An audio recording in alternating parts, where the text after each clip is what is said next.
Muchos de nosotros estamos familiarizados con las fábulas atribuidas a un griego antiguo llamado Esopo.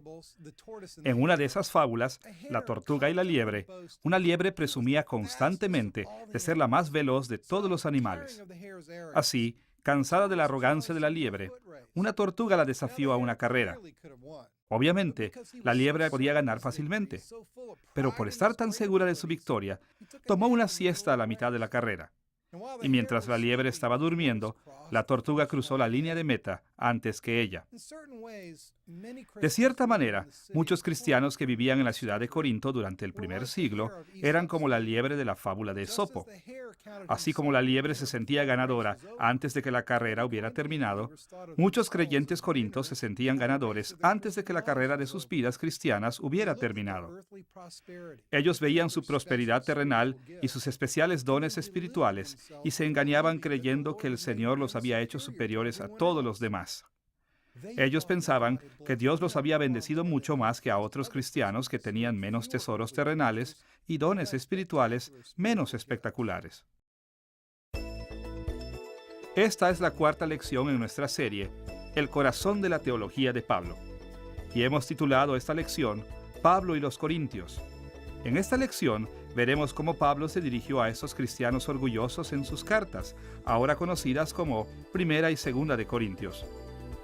Aunque Pablo tenía muchos problemas específicos que tratar, él centró la mayor parte de su atención de esas cartas en la fuente principal de todos sus problemas, la creencia falsa de que algunos de ellos ya habían cruzado la meta de llegada de la vida cristiana, mientras que en realidad la carrera aún seguía.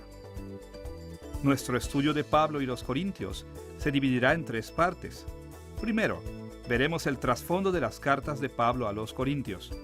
Segundo, examinaremos la estructura y contenido de Primera y Segunda de Corintios.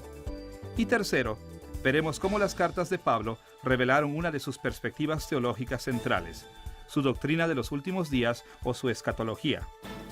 Veamos primero el trasfondo de las cartas de Pablo a los Corintios. El apóstol Pablo escribió sus cartas para dirigirse a situaciones específicas que surgieron en diferentes iglesias. Así que, cuando vemos Primera y Segunda de Corintios, debemos hacer algunas preguntas básicas. ¿Qué estaba pasando en la iglesia de Corinto? ¿Por qué Pablo les escribió a ellos? Contestaremos estas preguntas de dos maneras. Primero, exploraremos el tercer viaje misionero de Pablo y segundo, profundizaremos en algunos problemas en Corinto que se desarrollaron en la iglesia. Veamos primero el tercer viaje misionero de Pablo. El tercer viaje misionero de Pablo está registrado en Hechos desde el capítulo 18, versículo 23, hasta el capítulo 21, versículo 17. En estos capítulos aprendemos que Pablo repitió muchas veces el itinerario que él siguió en su segundo viaje misionero. Pablo empezó este viaje alrededor del año 52 o 53 después de Cristo. Como en sus dos primeros viajes misioneros, él empezó en Antioquía, en Siria. En Hechos aprendemos que él fortaleció a los creyentes a lo largo de Galacia y Frigia. No se nos especifica las ciudades que visitó en estas áreas. Probablemente visitó por lo menos algunas de las ciudades en que había ministrado previamente, como Derbe, Listra e Iconio en Galacia, y quizás Antioquía en la región de Frigia. Habiendo pasado por Galacia y Frigia, Pablo llegó a la ciudad costera de Éfeso, en la provincia de Asia o Asia Menor. A su llegada en Éfeso, Pablo se encontró con 12 discípulos de Juan el Bautista que rápidamente recibieron el Evangelio de Cristo. Al principio, Pablo evangelizó en la sinagoga, pero en aproximadamente 3 meses, los judíos se endurecieron a su mensaje.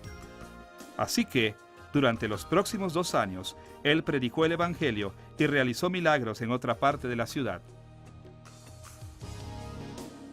Finalmente, de alguna manera, Pablo y sus compatriotas entraron en conflicto con los artesanos que fabricaban las urnas de Artemisa, la diosa patrona de Éfeso. Evidentemente, Pablo había convertido a tantos a Cristo que el mercado para las urnas paganas había disminuido considerablemente.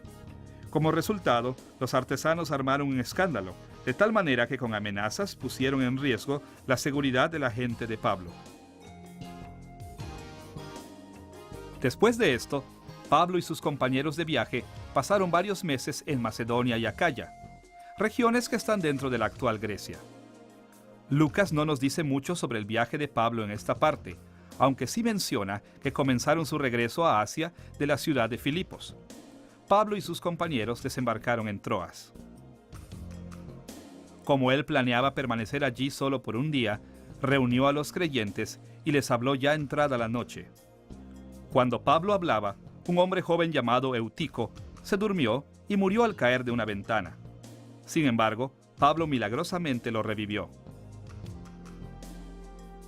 Al salir de Troas, Pablo y sus acompañantes viajaron a la ciudad vecina de Asón, donde desembarcaron de nuevo. Se detuvieron en Mitilene, Quío y Samos, y finalmente llegaron a Mileto, donde se quedaron por poco tiempo. Mientras estaban en Mileto, Pablo mandó a traer a los superiores de la iglesia de la ciudad cercana de Éfeso. Los reunió en Mileto para darles algunas instrucciones de la separación y bendecirlos. Después de esto, el grupo levó la vela de nuevo. Pasando por Cos, Rodas, Pátara y Chipre, llegaron a Tiro, donde ministraron durante una semana. De allí navegaron a Tolemaida y después a Cesarea, donde estaba el profeta de Judea. Agabo le advirtió a Pablo que sería arrestado en Jerusalén, confirmando Pablo que lo que ya sabía era verdad. Aún así, no disuadido por la profecía de Agabo o por las súplicas de sus amigos, Pablo siguió adelante hacia Jerusalén, donde acabó su jornada alrededor del año 57 después de Cristo. Pablo escribió sus 2 cartas canónicas a los Corintios durante esta tercera jornada misionera, así como 2 cartas adicionales que no han sido conservadas. Primera de Corintios fue probablemente escrita en Éfeso, quizás en el año 55 después de Cristo. Poco después de enviar esta carta, Pablo visitó Corinto brevemente, tiempo durante el cual fue gravemente ofendido por un miembro de la iglesia. Después de esta visita, escribió una carta que en la actualidad está perdida, algunas veces llamada la Carta de Angustia. Más tarde, después de recibir un informe de Tito sobre la manera positiva en que se había recibido su Carta de Angustia, Pablo escribió 2 de Corintios, probablemente desde Macedonia, y seguramente dentro del siguiente año, más o menos, de que escribió 1 de Corintios. Ahora que hemos visto cómo las epístolas de Pablo a los Corintios encajan dentro del contexto de su tercer viaje misionero, debemos mirar algunos problemas específicos dentro de la iglesia en Corinto. ¿Qué problemas estaban causando el tumulto? ¿Por qué Pablo tenía que escribirles tantas veces? Como leemos en Hechos capítulo 18, Pablo había plantado la iglesia corintia durante un viaje misionero anterior y había vivido en Corinto por lo menos 1 año y medio en esa ocasión. Pero después de su salida, los corintios cristianos se olvidaron de algunas de las enseñanzas de Pablo y otras las aplicaron mal. Como resultado, surgieron varios conflictos significantes y problemas en la iglesia. Muchos de los problemas que surgieron en Corinto provinieron de un malentendido de escatología. ¿Cómo había traído Cristo los tiempos venideros, los tiempos de salvación y vida? Muchos de los corintios habían llegado a creer que realmente habían recibido más de las bendiciones del futuro que nadie más. Ellos pensaron que ya habían recibido las bendiciones últimas de Dios. Para nuestros propósitos, veremos cómo este malentendido desencadenó 4 problemas eminentes. Primero, dañó las relaciones dentro de la iglesia. Segundo, la mala conducta sexual. Tercero, los abusos en el culto. Y cuarto, un rechazo a la autoridad de Pablo. Veamos primero el problema de las relaciones dañadas. Pablo mencionó varios tipos diferentes de relaciones dañadas en sus cartas a los Corintios, incluyendo cosas como rivalidad dentro de la iglesia, demandas legales entre los creyentes, indiferencia hacia los pobres entre ellos, y una desatención para ministrar a los pobres en Jerusalén. Veamos primero el problema de rivalidad. Antes de escribir 1 de Corintios, Pablo recibió un informe de que los creyentes en Corinto estaban unos en contra de otros, identificándose cada quien con el maestro que mejor les pareciera. Escuche la manera en que Pablo describió su actitud en 1 Corintios capítulo 1, versículos 12 y 13. Quiero decir que cada uno de vosotros dice: yo soy de Pablo, y yo de Apolos, y yo de Cefas, y yo de Cristo. ¿Acaso está dividido Cristo? ¿Fue crucificado Pablo por vosotros? ¿O fuisteis bautizados en el nombre de Pablo? Pablo se pasmó de la mezquindad que dividió a estos creyentes. Después de todo, Pablo, Apolo, Pedro y Jesús enseñaron lo mismo, y era que Jesús era supremo, y que los apóstoles y maestros como Pedro, Pablo y Apolo eran sus siervos. Ellos no buscaron construir escuelas con rivalidad de pensamiento, sino construir la iglesia de Jesucristo. Como Pablo escribió en 1 Corintios capítulo 3, versículos 5 y 11. ¿Qué pues es Pablo y qué es Apolos? Servidores por medio de los cuales habéis creído, y eso según lo que a cada uno concedió el Señor. Porque nadie puede poner otro fundamento que el que está puesto, el cual es Jesucristo. Pedro, Pablo, Apolo y otros líderes humanos obedecieron a Jesús en todas las cosas. Ellos hicieron lo que Jesús les había dicho que hicieran, que era predicar su evangelio y construir su iglesia. Tristemente, las divisiones en la iglesia no eran simplemente ideológicas. Resulta que los cristianos en Corinto estaban llevándose entre sí a la corte. Escuche cómo Pablo describió la situación en 1 Corintios capítulo 6, versículos 7 y 8. Así que, por cierto, es ya una falta en vosotros que tengáis pleitos entre vosotros mismos. ¿Por qué no sufrís más bien el agravio? ¿Por qué no sufrís más bien el ser defraudados? Pero vosotros cometéis el agravio y defraudáis, y esto a los hermanos. Esta falta de preocupación entre sí también era evidente en la manera que los pobres fueron maltratados en la cena del Señor. Pablo reprendió esta conducta en 1 Corintios capítulo 11, versículos 21 y 22. Porque al comer, cada uno se adelanta a tomar su propia cena, y uno tiene hambre y otro se embriaga. Pues ¿qué? ¿No tenéis casas en que comáis y bebáis? ¿O menospreciáis la iglesia de Dios y avergonzáis a los que no tienen nada? ¿Qué os diré? ¿Os alabaré? En esto no os alabo. Tal egoísmo también llevó a una cuarta forma de relación dañada entre los cristianos: su abstención para recaudar fondos de ayuda que habían prometido a los cristianos necesitados en Jerusalén. Pablo les había dicho que hicieran esta colecta incluso antes de que él les escribiera 1 Corintios, pero cuando les envió 2 Corintios, ellos todavía no lo habían hecho. Escuche la exhortación de Pablo a ellos con respecto a este asunto en 2 Corintios capítulo 8, versículos 10 y 11.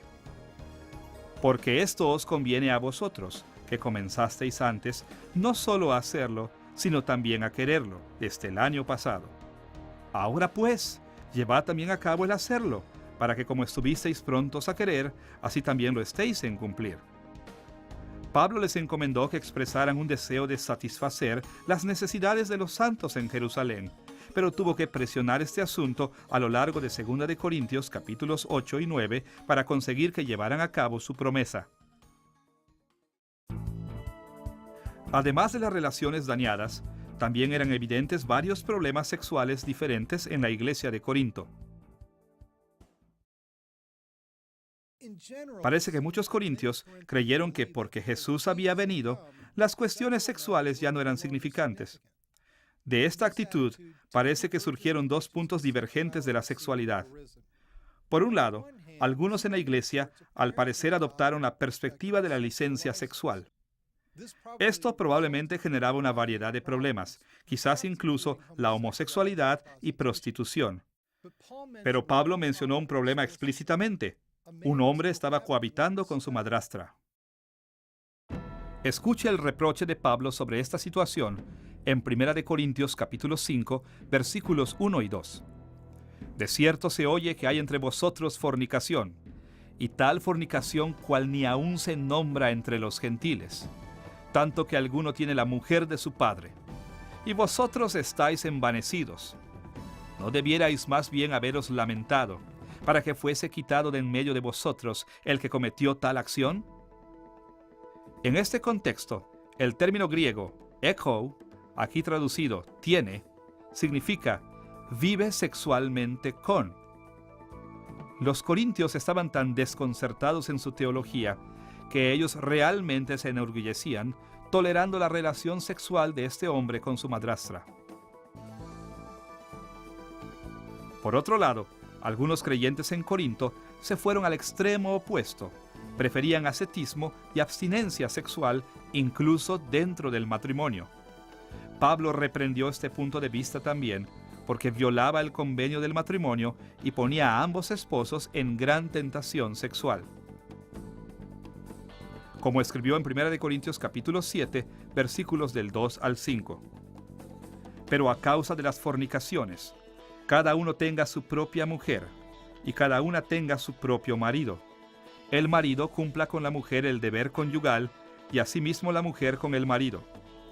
La mujer no tiene potestad sobre su propio cuerpo, sino el marido, ni tampoco tiene el marido potestad sobre su propio cuerpo, sino la mujer. No os neguéis el uno al otro, a no ser por algún tiempo de mutuo consentimiento, para ocuparos sosegadamente en la oración, y volved a juntaros en uno, para que no os tiente Satanás a causa de vuestra incontinencia. La palabra griega echo también aparece en este texto, donde se traduce tener, en la frase tener su propia esposa. Como ya lo hemos notado, en este tipo de contexto echo significa vivir sexualmente con. Pablo exhortó a los matrimonios a mantener constantemente relaciones sexuales apropiadas para así cumplir con su convenio del matrimonio y protegerse de la tentación sexual. Un tercer gran problema en la iglesia corintia era la mala conducta en el culto. Ya hemos visto que uno de estos era el maltrato a los pobres durante la cena del Señor. Más allá de esto, también surgieron cuestiones con respecto a otros tres problemas: los roles de género, el uso de los dones espirituales y la carne sacrificada a los ídolos. En primer lugar, Pablo se preocupaba por la manera en que los hombres y mujeres se comportaban en el culto público. Una corrección que aplicó fue sobre el hecho de cubrirse la cabeza al orar.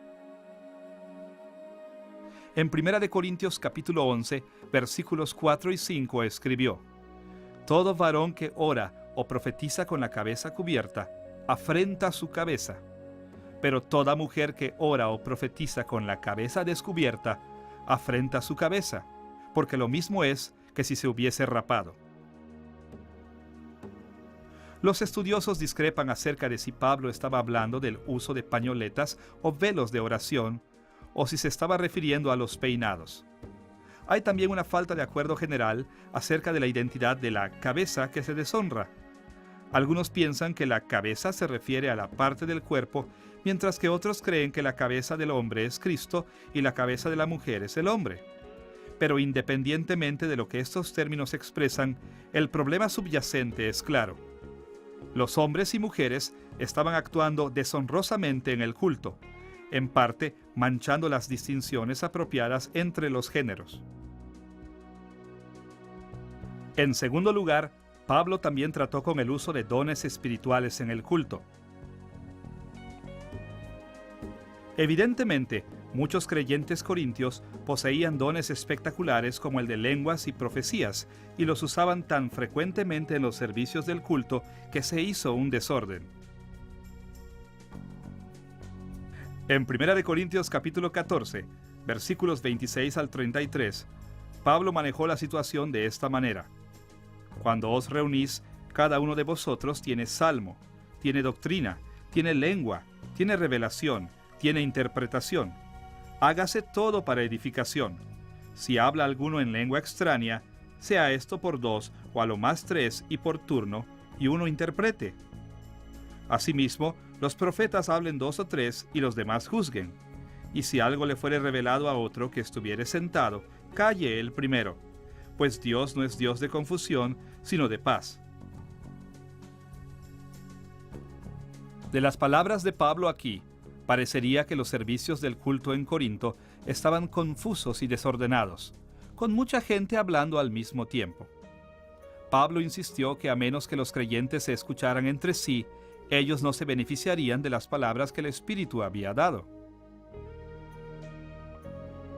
En tercer lugar, debemos mencionar el problema de la carne sacrificada a los ídolos.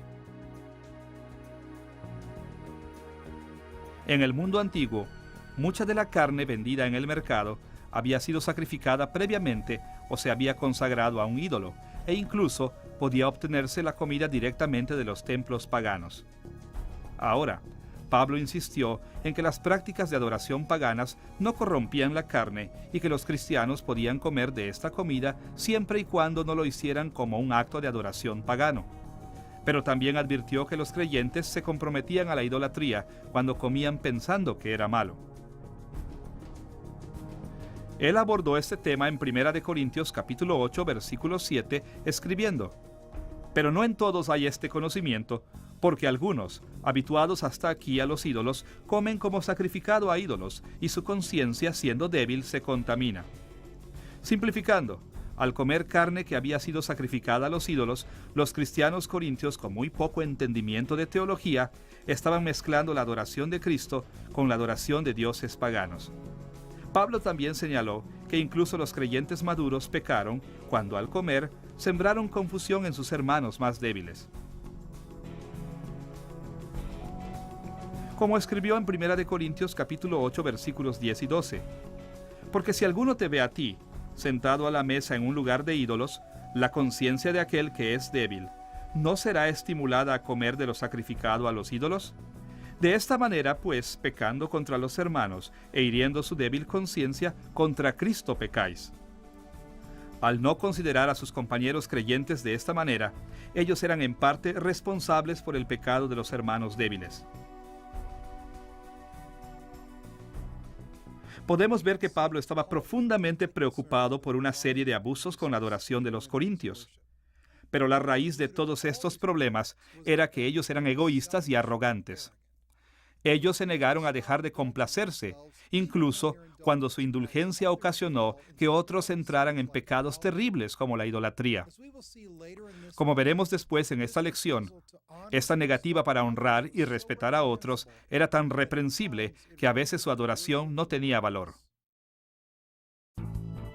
El cuarto problema que debemos mencionar era el rechazo a la autoridad de Pablo como un apóstol. Este era quizás su mayor problema. Este problema aparece a lo largo de 1 y 2 de Corintios.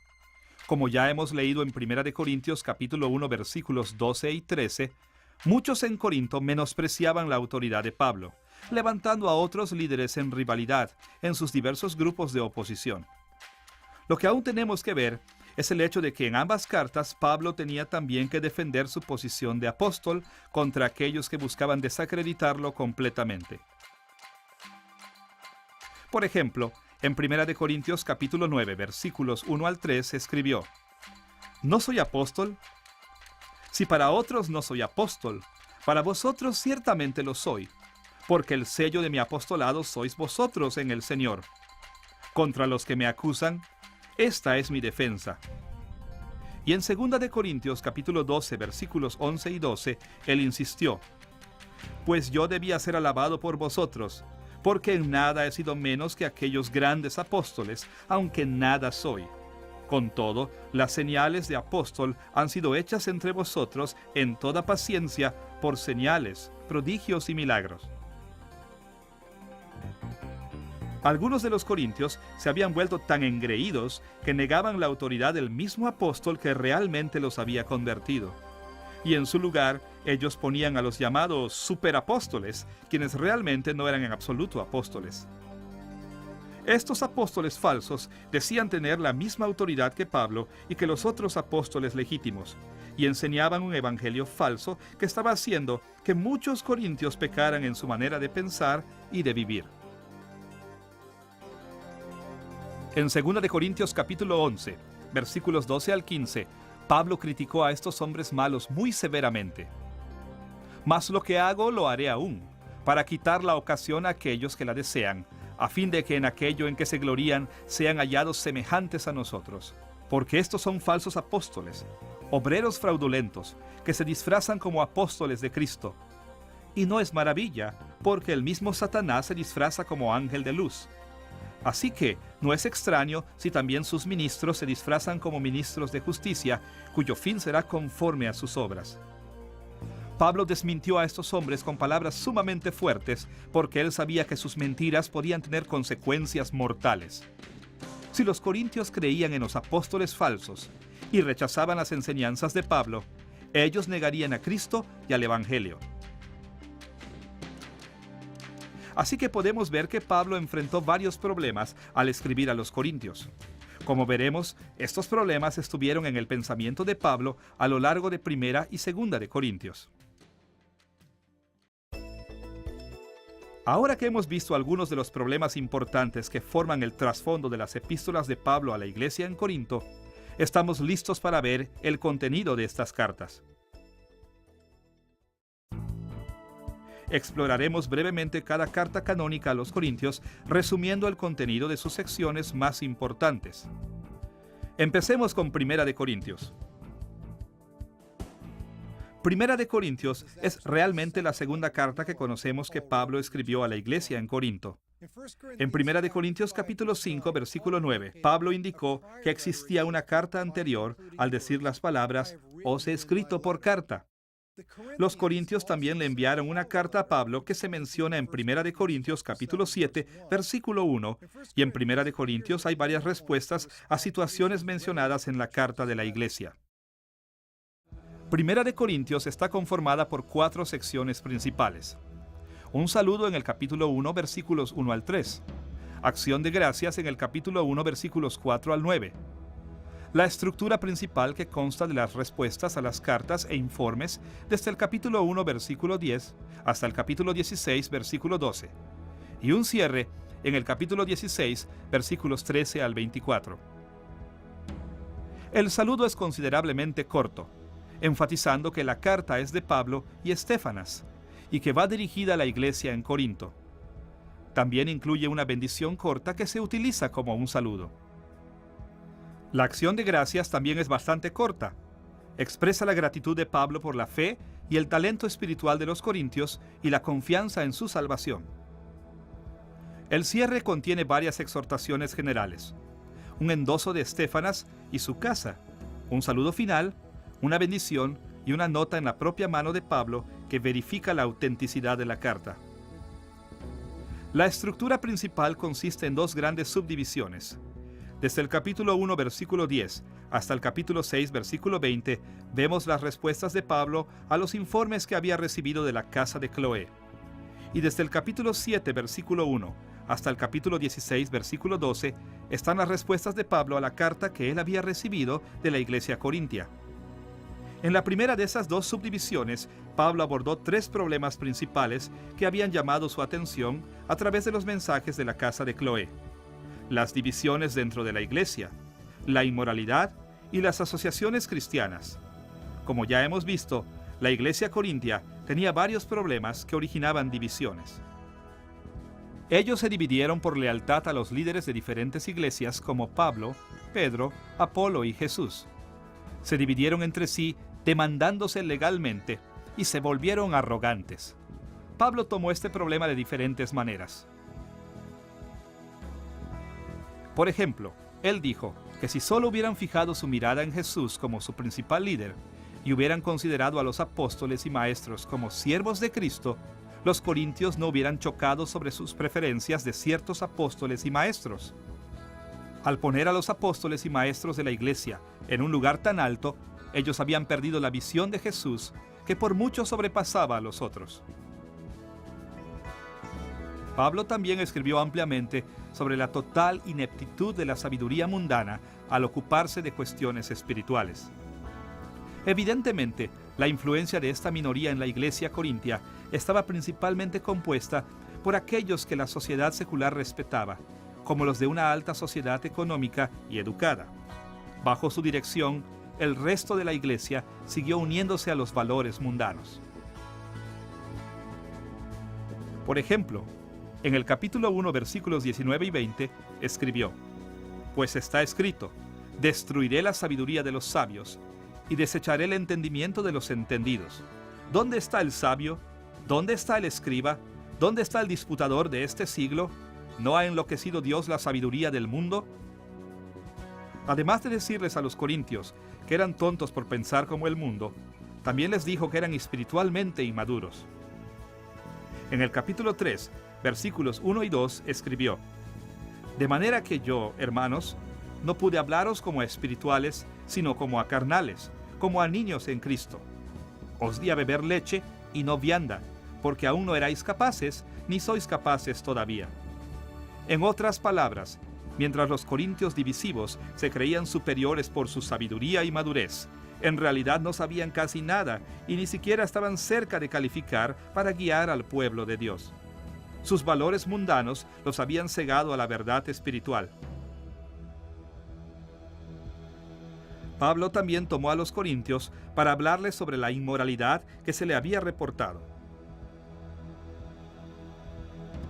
Ya hemos mencionado el caso del hombre que estaba cohabitando con su madrastra. Pablo se dirigió a ese problema en el capítulo 5, versículos 1 al 13. Pero escribió más generalmente sobre el asunto en el capítulo 6, versículos 12 al 20, donde aprendemos que al parecer los corintios habían usado mal la frase «todo me es lícito». Pablo respondió directamente a este error calificando la frase en los versículos 12 y 13. Todas las cosas me son lícitas, mas no todas convienen. Todas las cosas me son lícitas, mas yo no me dejaré dominar de ninguna. Pero el cuerpo no es para la fornicación, sino para el Señor, y el Señor para el cuerpo. Como hemos visto, algunos corintios pensaron que cualquier conducta sexual era permitida ahora que Jesús había venido. Ahora, en otra parte, en el capítulo 6, Pablo mencionó varios pecados sexuales que habían caracterizado a los corintios antes de su venida a Cristo, incluyendo fornicación, adulterio, prostitución de hombres y mujeres y homosexualidad. Es posible, aunque no un hecho, que sus declaraciones sobre la inmoralidad se hayan dirigido a los miembros de la iglesia corintia que aún practicaban estas actividades. Por lo menos, la tolerancia de la iglesia hacia el hombre que claramente cohabitó con su madrastra demostraba su negligencia en esta área. Finalmente, Pablo aclaró algunas de las instrucciones que previamente había dado a la iglesia acerca de las asociaciones cristianas. Él quería que mantuvieran una relación con los no creyentes en el mundo, pero que guardaran su distancia con los que se decían ser creyentes, pero tenían grandes pecados y traían una mala reputación al pueblo de Dios, como el hombre que vivía en una relación sexual con su madrastra. En estas cosas, la iglesia corintia debía practicar una disciplina de iglesia apropiada, incluso excomulgar a quien fuera necesario. Pablo resumió estas instrucciones en el capítulo 5, versículo 11. Más bien os escribí, que no os juntéis con ninguno que llamándose hermano fuere fornicario o avaro o idólatra o maldiciente o borracho o ladrón, con el tal ni aun comáis. La segunda gran sección de la estructura principal de Primera de Corintios va desde el capítulo 7, versículo 1, hasta el capítulo 16, versículo 12. Aquí es donde encontramos las respuestas de Pablo a las preguntas de la iglesia corintia en los asuntos del matrimonio en el capítulo 7, versículos 1 al 40. En los capítulos 8 al 10, la carne sacrificada a los ídolos. El capítulo 11, versículos 2 al 34, trata con las preguntas sobre la adoración y no se identifica precisamente por responder a las preguntas de los corintios. En los capítulos 12 al 14, de los dones espirituales. En el capítulo 15, presenta el tema de la resurrección de todos los creyentes. En el capítulo 16, versículos 1 al 12, la colecta para la iglesia en Jerusalén y Apolo. Las primeras preguntas que Pablo respondió fueron sobre el matrimonio, después sobre las nupcias y el celibato. Pablo realzó estos temas en el capítulo 7, versículos 1 al 40. La tendencia de algunos creyentes corintios hacia el ascetismo parece haber dado lugar a las preguntas sobre la conducta sexual dentro del matrimonio y sobre lo honorable del matrimonio mismo. En respuesta a esto, Pablo aseveró en ambos el matrimonio y el celibato e insistió en que el matrimonio debe incluir un elemento sexual. Pero también enseñó que el celibato es más favorable que el matrimonio, porque el celibato les permite a los creyentes enfocarse más en las cosas del Señor. Algunos creen que Pablo solo prefirió el celibato sobre el matrimonio durante las situaciones de crisis, mientras que otros aplican sus instrucciones a todos los creyentes y en todo momento desde la primera venida de Cristo. En los capítulos 8 al 10, Pablo se dirigió al tema de la carne que había sido sacrificada a los ídolos. Ya hemos hablado de la comida que se servía en los templos de los ídolos, que es el tema principal del capítulo 8. Pero en la práctica común, en los templos paganos, no se comían ni servían toda la carne de los animales que mataban, y a menudo vendían el resto. Así que, en el capítulo 10, Pablo escribió sobre la carne comprada en el mercado. Él defendió a los creyentes que comían de esta carne, siempre y cuando no lo hicieran como un acto de culto pagano o en contra de su conciencia. Pero también les enseñó a no comer cuando sus acciones pudieran ser tomadas equivocadamente para la idolatría. En el capítulo 9, explicó su propio deseo de restringir esa libertad cristiana, pidiendo implícitamente a otros que hicieran lo mismo. En el capítulo 11, Pablo se enfocó en dos temas relacionados con la adoración: roles de género, lo cual mencionó en los versículos 2 al 16, y el maltrato a los pobres durante la Cena del Señor, con lo cual trató en los versículos 17 al 34. Ya hemos investigado estos dos temas, así que ya no vamos a hablar de ellos, más que mencionar que la misma arrogancia y egocentrismo por la que habían surgido grupos de oposición dentro de la iglesia, demandas, y que cristianos débiles tropezaran por lo que comían, habían también hecho que creyentes no se respetaran entre sí en la adoración. No nos sorprende que la solución de Pablo no fuera solo detener las conductas ofensivas, sino también cambiar actitudes del corazón. En los capítulos 12 al 14, Pablo abordó problemas relacionados al uso de dones espirituales. En el capítulo 12 explicó que el Espíritu Santo no dio los dones para reforzar la condición de los que los recibían o como un premio al que era recto. Más bien se los dio a las personas según las necesidades de la iglesia. En el capítulo 13, que normalmente es conocido como el capítulo de amor, Pablo explicó que todos los dones espirituales serían usados en amor y que si no se usaran de esta manera, no tendrían valor. Finalmente, en el capítulo 14, reprendió a los corintios por sus servicios de adoración tan desordenados y dio las instrucciones sobre cómo debían refrenar el uso de sus dones en la adoración pública. El capítulo 15 presenta el tema de la resurrección de todos los creyentes. Evidentemente, algunos en la iglesia corintia negaban que los creyentes serían levantados de la muerte con un cuerpo. En respuesta a este error, Pablo explicó que la resurrección de Cristo era esencial para el Evangelio y que para que los creyentes recibieran la salvación final, tendrían que ser levantados así como lo fue Jesús. Pablo terminó de responder a las preguntas de los corintios en el capítulo 16, versículos 1 al 12, dándoles instrucciones de cómo realizar la colecta que se necesitaba para la iglesia en Jerusalén y haciendo algunos comentarios sobre Apolo. Ahora que hemos visto el contenido de Primera de Corintios, debemos centrar nuestra atención en el contenido de la segunda carta canónica de Pablo a los Corintios. Segunda de Corintios puede esquematizarse de varias maneras. Aquí hemos escogido 4 títulos principales para presentar su material. Un saludo en el capítulo 1, versículos 1 y 2. Una introducción en el capítulo 1, versículos 3 al 11. La estructura principal del capítulo 1, versículo 12 al capítulo 13, versículo 10.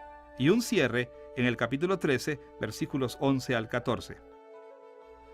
El saludo establece que la carta es de Pablo y Timoteo e identifica a la iglesia en Corinto y los santos en la región circundante de Acaya como el público hacia el que estaba dirigida. Incluye una bendición corta que sirve como un saludo. El incluir una introducción no es algo típico de Pablo. Esta introducción en especial describe el intenso sufrimiento por el que Pablo estaba pasando por causa de su ministerio, así como el consuelo que recibió de Dios. Mientras esta sirve principalmente para hacer que los corintios simpaticen con los argumentos de Pablo, también ofrece un gran consuelo a todos los creyentes que sufren por causa del Evangelio. Incluso se refiere al Señor como Dios de toda consolación. Es más, anima a aquellos que sufren a que aprendan de sus experiencias cómo confortar a otros que sufren. El cierre es bastante breve. Consiste en algunas exhortaciones generales y un saludo final. La estructura principal constituye el contenido de la carta e incluye 5 subdivisiones mayores. Un argumento sobre la conducta de Pablo, del capítulo 1, versículo 12 al capítulo 2, versículo 11. Un argumento sobre el ministerio de Pablo, del capítulo 2, versículo 12 al capítulo 7, versículo 1. Las instrucciones con respecto a la colecta para Jerusalén, del capítulo 7, versículo 2 al capítulo 9, versículo 15. Un argumento continuando sobre el ministerio de Pablo, del capítulo 10, versículo 1 al capítulo 12, versículo 13.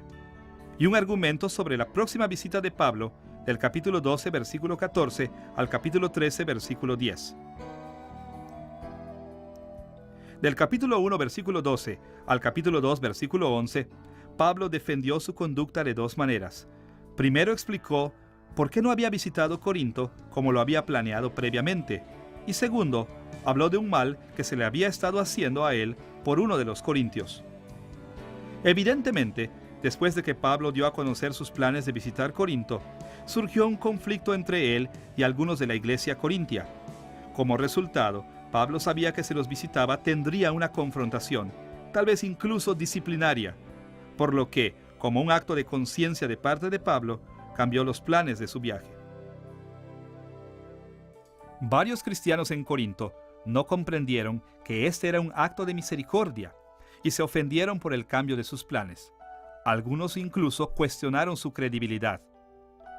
En lo que podría haber sido una cuestión relacionada, Pablo también se dirigió a la situación particular de un creyente que lo había juzgado mal y que en consecuencia había sido disciplinado por la iglesia. Pablo le aseguró a la iglesia que había perdonado al hombre y que la disciplina había sido suficiente, y le dio instrucciones a la iglesia de reafirmar su amor por el hombre y restaurarlo en compañerismo. Del capítulo 2, versículo 12, al capítulo 7, versículo 1, Pablo se dirigió a un problema más serio. Ciertos individuos dentro de la iglesia corintia continuaron dudando de la posición de apóstol de Pablo. Como ya hemos visto, Pablo se había dirigido a este problema en 1 de Corintios.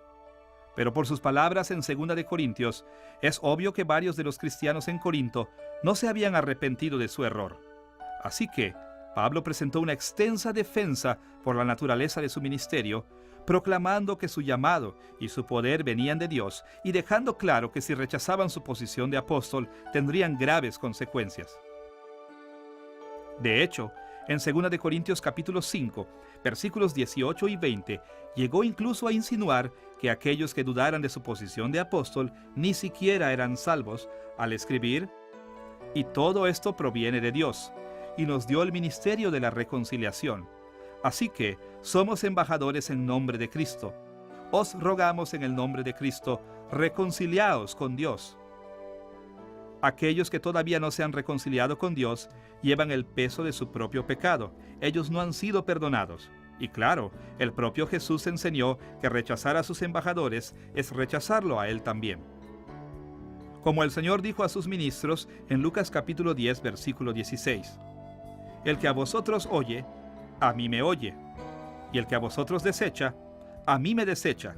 Y el que me desecha a mí, desecha al que me envió». Este asunto era tan importante que Pablo usó mucho de esta carta para tocar este tema de varias maneras. Lo último que él deseaba para los corintios que tanto amaba era que perecieran por haber negado su evangelio. La tercera subdivisión consiste en instrucciones con respecto a la colecta para Jerusalén y abarca desde el capítulo 7, versículo 2, hasta el capítulo 9, versículo 15. En este tiempo, los cristianos en Jerusalén estaban en gran necesidad debido a una crisis de hambre en Judea. La iglesia corintia, junto con muchas otras iglesias, se había comprometido a enviar fondos para ayudarlos. Pero los corintios no habían terminado la colecta de su contribución. Así que Pablo los comprometió en una discusión larga sobre el valor del sacrificio por causa de otros. Primero mencionó la manera tan ejemplar de dar de las iglesias macedónicas, que daban aún más de lo que podrían permitirse el lujo de dar, y estaban contentos por el honor de servir de esa manera.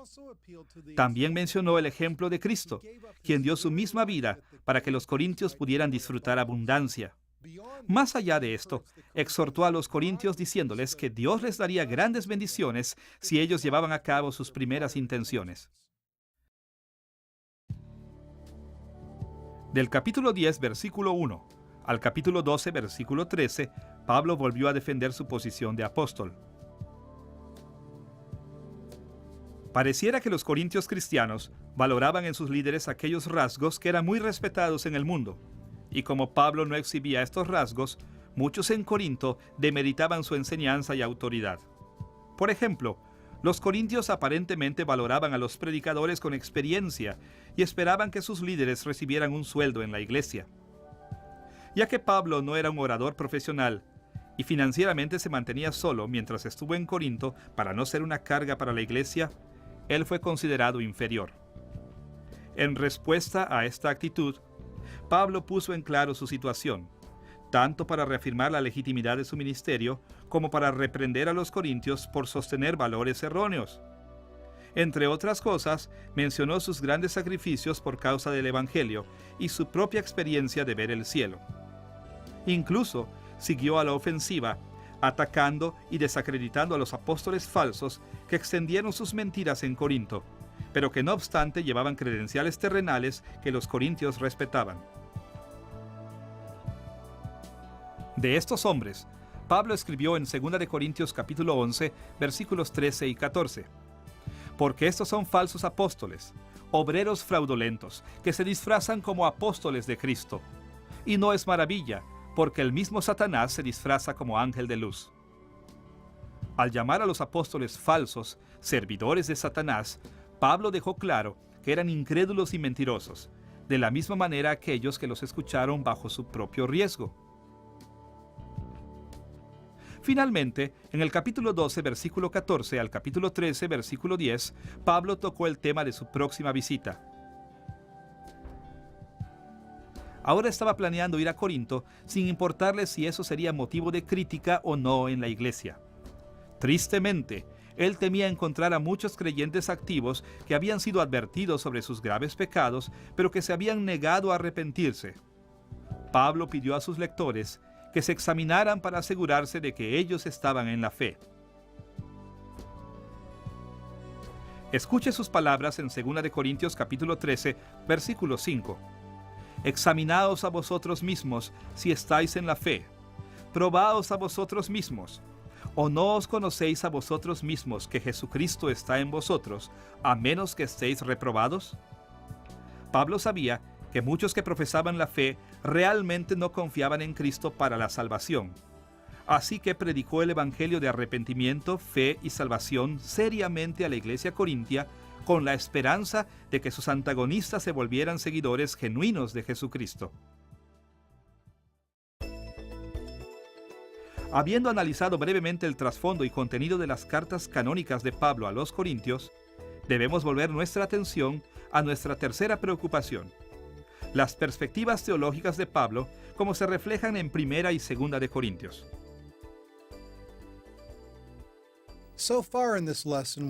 Hasta ahora en esta lección hemos analizado varios problemas específicos que Pablo abordó en 1 y 2 de Corintios.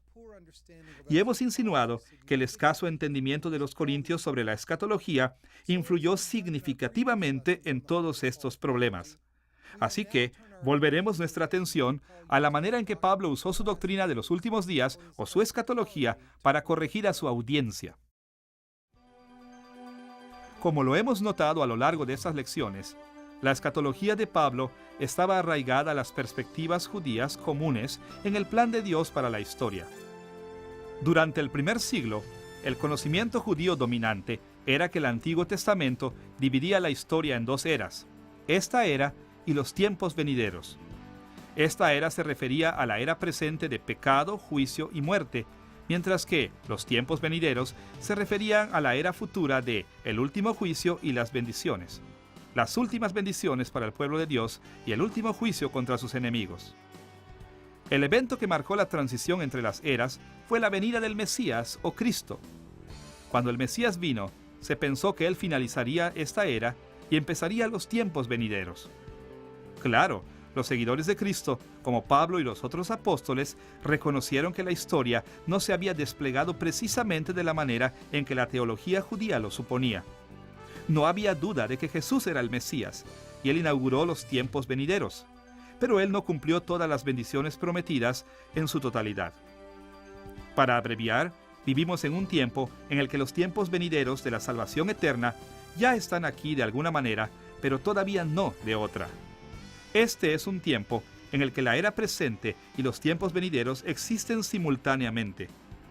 Durante esta intersección de las eras, aunque nosotros disfrutamos de muchas bendiciones de los tiempos venideros, también debemos reconocer la pelea y penalidad que aún existe en la era de pecado y muerte.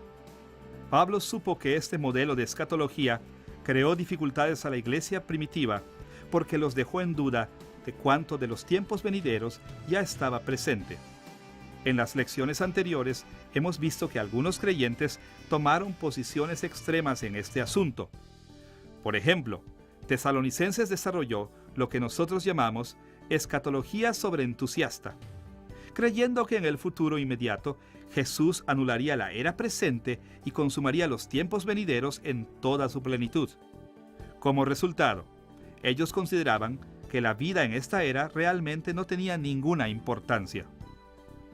Los Gálatas, por su lado, actuaron como si los tiempos venideros no hubieran llegado de ninguna manera significativa. Nosotros etiquetamos su error como escatología minimizada.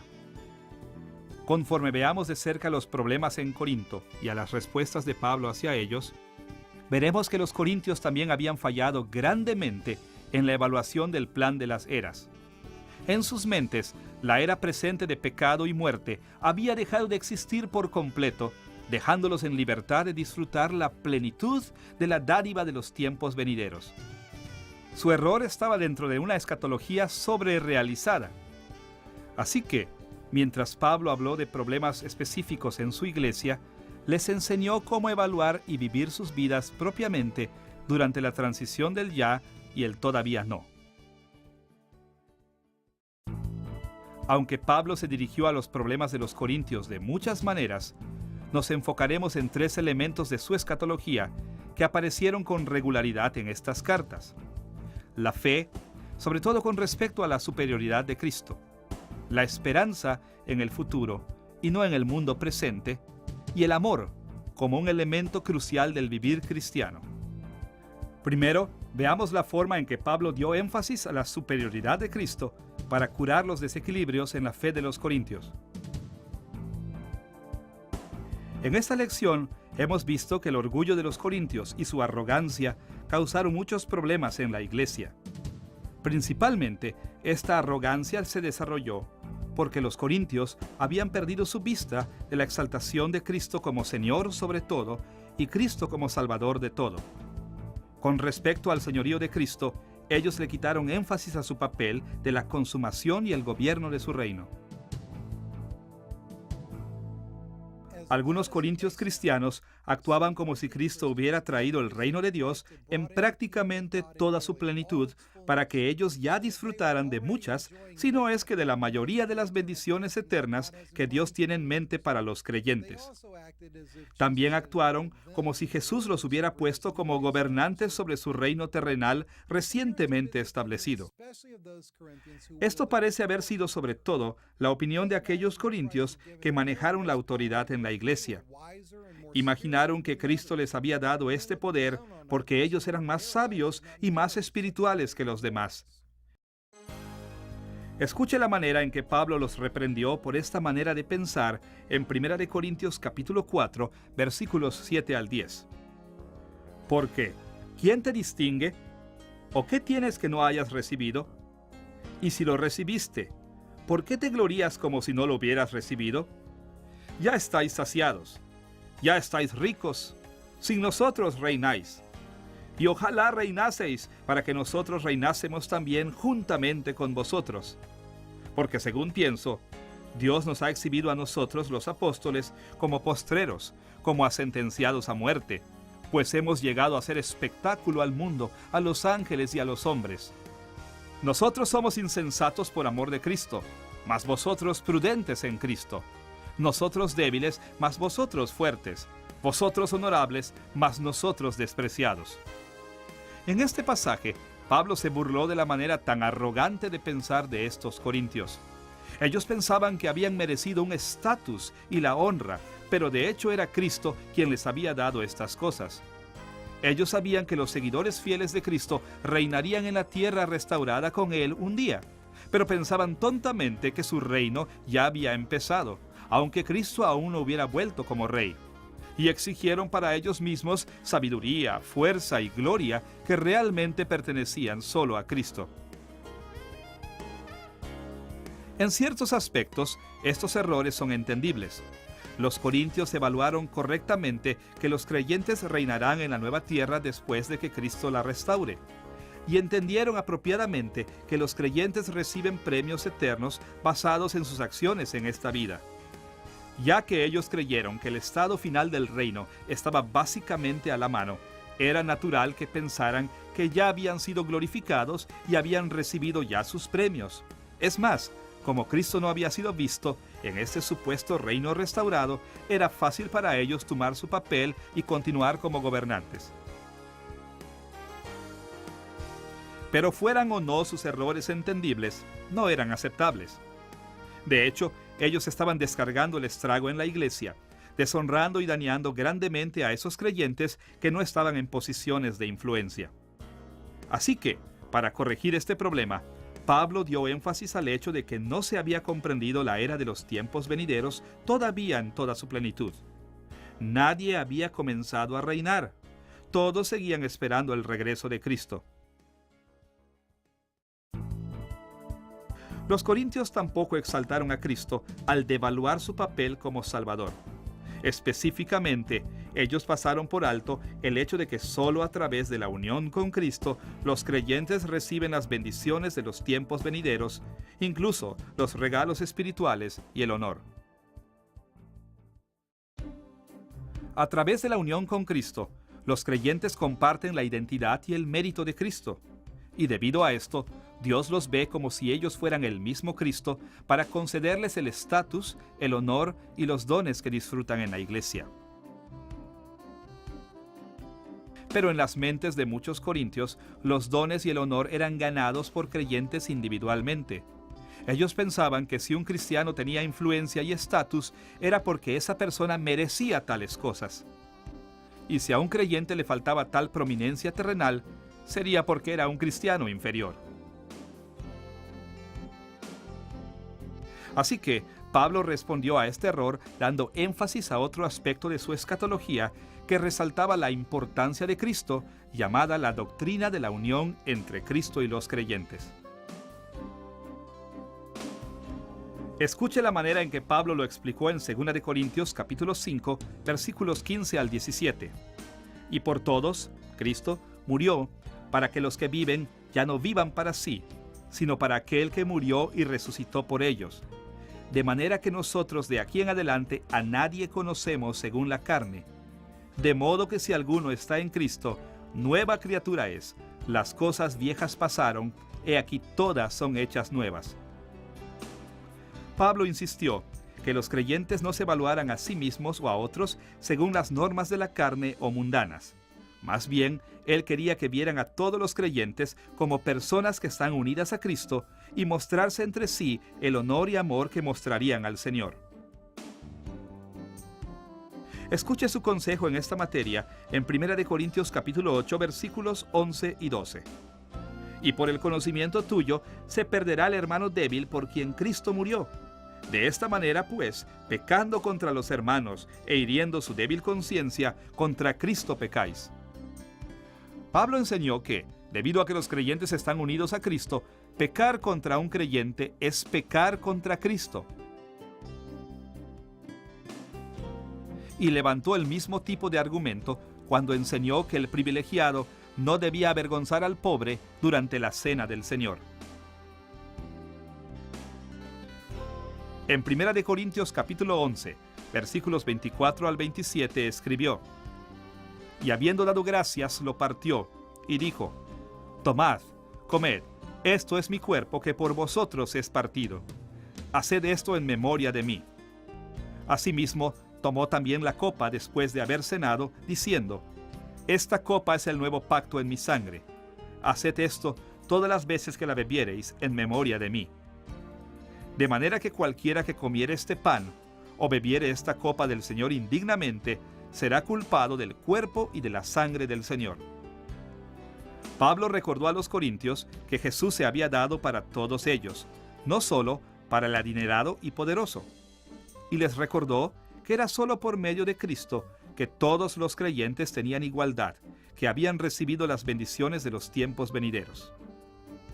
Finalmente, aclaró que participar en la cena de una manera indigna, esto es, maltratando a los pobres u otros creyentes durante la cena, era pecar contra el propio Jesús.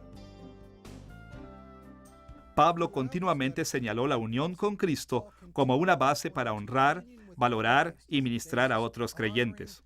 Él hizo esto en 1 Corintios capítulo 12, versículo 12, cuando escribió que los creyentes se necesitan entre sí, del mismo modo que las partes del cuerpo humano se necesitan. Lo hizo de nuevo en 2 Corintios capítulo 1, versículo 5, cuando animó a los creyentes a que compartieran la paz de Cristo. Nos faltaría tiempo si mencionáramos cada manera en la que Pablo expuso estas ideas en sus cartas a la iglesia en Corinto, por lo que tendremos que estar satisfechos con resumir su pensamiento de esta manera. Los creyentes participan en las bendiciones de los tiempos venideros solo por medio de la unión con Cristo. Cuando nosotros reconocemos esto, podemos dar la gloria apropiada a Cristo y podemos evitar muchos pecados arraigados en la arrogancia. Una segunda manera en la que Pablo intentó corregir la escatología de los corintios fue recordándoles la naturaleza provisional de sus bendiciones en el mundo presente. Aunque los corintios disfrutaban de muchas bendiciones de los tiempos venideros, la era presente de pecado y muerte aún no había terminado. Por ejemplo, en 1 Corintios capítulo 7, versículo 31, Pablo escribió: Porque la apariencia de este mundo se pasa. E hizo una declaración similar en 1 Corintios capítulo 2, versículo 6, cuando escribió: Hablamos sabiduría entre los que han alcanzado madurez, y sabiduría no de este siglo, ni de los príncipes de este siglo que perecen. Y en 1 Corintios capítulo 15, versículo 50, agregó: Pero esto digo, hermanos, que la carne y la sangre no pueden heredar el reino de Dios, ni la corrupción hereda la incorrupción. Claro que los corintios sabían que eran de carne y sangre, así que esto les indicaba que no podían en su estado actual recibir todos sus premios eternos. Igualmente, Pablo argumentó en 1 Corintios capítulo 4, versículo 8, y ojalá reinaseis, que los corintios no habían empezado a reinar con Cristo todavía. Ese sería otro aspecto de vida en la llenura de los tiempos venideros. Quizás el argumento más largo que Pablo hizo, que aplica directamente a la doctrina de esperanza, puede encontrarse en 1 Corintios capítulo 15. Allí Pablo refutó a aquellos que negaron la resurrección corporal futura de todos los creyentes. Como hemos visto, por lo menos algunos miembros de la iglesia de los Corintios creían que ya estaban disfrutando de la mayoría, si no es que de todos los beneficios de los tiempos venideros. Creían que ya no tenían nada que buscar. Pero en 1 Corintios capítulo 15, Pablo aclaró que algunos grandes eventos aún deben ocurrir y algunos cambios increíblemente significativos aún deben tomar lugar antes de que los tiempos venideros lleguen a su plenitud. Él resumió estos cambios en 1 Corintios capítulo 15, versículos 22 al 24.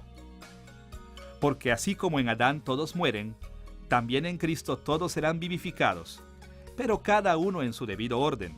Cristo, las primicias, luego los que son de Cristo en su venida. Luego el fin, cuando entregue el reino al Dios y Padre, cuando haya suprimido todo dominio, toda autoridad y potencia. Los creyentes deben levantarse de la muerte, así como Cristo lo ha hecho, pero su resurrección no tendrá lugar hasta que Cristo vuelva. Entonces pasarán la eternidad con Él en sus cuerpos glorificados. El regreso de Cristo y la resurrección de los creyentes señalarán el fin de estos tiempos con su gobierno, su autoridad y su poder. Como Cristo no había vuelto todavía y la resurrección no había tenido lugar aún, los corintios, a pesar de lo que pensaban, todavía no estaban viviendo en gloria. Tal como lo escribió en 1 Corintios capítulo 15, versículo 19. Si en esta vida solamente esperamos en Cristo, somos los más dignos de conmiseración de todos los hombres. Simplemente hablando de la naturaleza provisional del mundo presente, Pablo esperó darles una perspectiva realista a los corintios en sus vidas y su iglesia, y esperó que esta nueva perspectiva los llevara a arrepentirse de su arrogancia y pecado. La última de las perspectivas teológicas de Pablo que mencionaremos es la importancia del amor. Pensamos en el amor como el resumen de toda la ley de Dios o como el mayor de los mandamientos, pero no como un elemento de escatología. Si bien es cierto que el amor es tan importante en los tiempos actuales como en los tiempos venideros, también es verdad que para Pablo el amor era lo que nosotros podríamos llamar una virtud escatológica, es decir, era un elemento importante en su teología de los últimos días. Por ejemplo, considere el argumento de Pablo sobre el valor permanente del amor encontrado en su famoso capítulo del amor, 1 Corintios capítulo 13. En los versículos 8 al 10 de ese capítulo escribió: El amor nunca deja de ser, pero las profecías se acabarán, y cesarán las lenguas, y la ciencia acabará. Porque en parte conocemos y en parte profetizamos, mas cuando venga lo perfecto, entonces lo que es en parte se acabará. Su punto era que muchos aspectos de la vida en estos tiempos no continuarán cuando los tiempos venideros lleguen en su plenitud. Ni profecía, ni dones de conocimiento servirán de nada cuando las cosas de las que hablan estén justo delante de nuestras caras. De la misma manera, incluso las grandes virtudes cristianas como la fe y la esperanza no tendrán ningún lugar real en la plenitud de los tiempos venideros. De todos los dones espirituales y virtudes cristianas que Pablo menciona en este capítulo, solo el amor seguirá siendo manifestado y valorado en la plenitud de los tiempos venideros. Amamos ahora y amaremos entonces. Somos amados ahora y seremos amados entonces. El amor en sí es parte de las bendiciones de los tiempos venideros. De hecho, es la principal expresión de esas bendiciones. Pero, ¿cómo aplicó Pablo la virtud escatológica del amor a los problemas en Corinto? Bien, ya hemos visto varias maneras en que lo ha hecho. Por ejemplo, animó a los creyentes con mayor conocimiento a abstenerse de comer en los templos de ídolos, ya que los cristianos débiles podrían caer en la idolatría al ver esta conducta. Introdujo el tema con estas palabras en 1 Corintios capítulo 8, versículo 1. En cuanto a lo sacrificado a los ídolos, sabemos que todos tenemos conocimiento. El conocimiento envanece, pero el amor edifica. En otras palabras, su enseñanza sobre no comer la comida de los ídolos realmente era una enseñanza sobre cómo amar. Pablo también habló fuertemente del amor al defender su posición de apóstol. Por ejemplo, al explicar el por qué ministró de esa manera, escribió en 2 de Corintios capítulo 5 versículos 14 y 15. Porque el amor de Cristo nos constriñe, pensando esto, que si uno murió por todos, luego todos murieron, y por todos murió, para que los que viven ya no vivan para sí, sino para aquel que murió y resucitó por ellos. La manera más explícita en la que Pablo aplicó estas ideas sobre el amor a los problemas en Corinto estaba en sus instrucciones con respecto a los dones espirituales. Aunque el Espíritu Santo había dado dones a los corintios de tremendas maneras, la vanidad de aquellos con los dones más espectaculares, como el de lenguas y de profecía, los llevó a minimizar a muchos que tenían dones menos emocionantes. Y una de las maneras en que Pablo esperaba remediar esta situación era señalando que todos los dones, espectaculares o no, son inútiles e incómodos si no se ejercen en el amor. Como escribió en 1 de Corintios capítulo 13, versículos 1 al 2. Si yo hablase lenguas humanas y angélicas, y no tengo amor, vengo a ser como metal que resuena o címbalo que retiñe.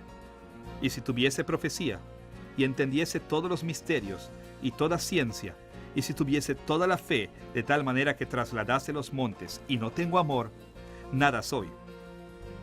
La profecía, las lenguas, el conocimiento sobrenatural y la fe trabajando en milagros, todos parecen impresionantes si se ven desde un punto de vista mundano, pero en realidad son dados para el beneficio espiritual de los creyentes, no para un valor mundano ni para experimentar placer. A menos que sean usados en amor, los dones espirituales no traen bendiciones espirituales. Solo al usarse en amor, estos dones han mitigado el sufrimiento y la muerte de estos tiempos, permitiendo a la Iglesia participar en las bendiciones de los tiempos venideros. En esta lección hemos visto cómo Pablo respondió a los problemas que surgieron en la iglesia de Corinto. Hemos revisado el trasfondo de su relación con esta iglesia, así como el contenido de sus cartas canónicas. Finalmente, hemos visto cómo Pablo aplicó el corazón de su teología a sus problemas, llamando a los creyentes a reevaluar su sobrerealizada escatología y, por lo tanto, a arrepentirse de su pecado, aprender la humildad, honrarse entre sí y esforzarse y tener esperanza en el futuro del reino de Dios.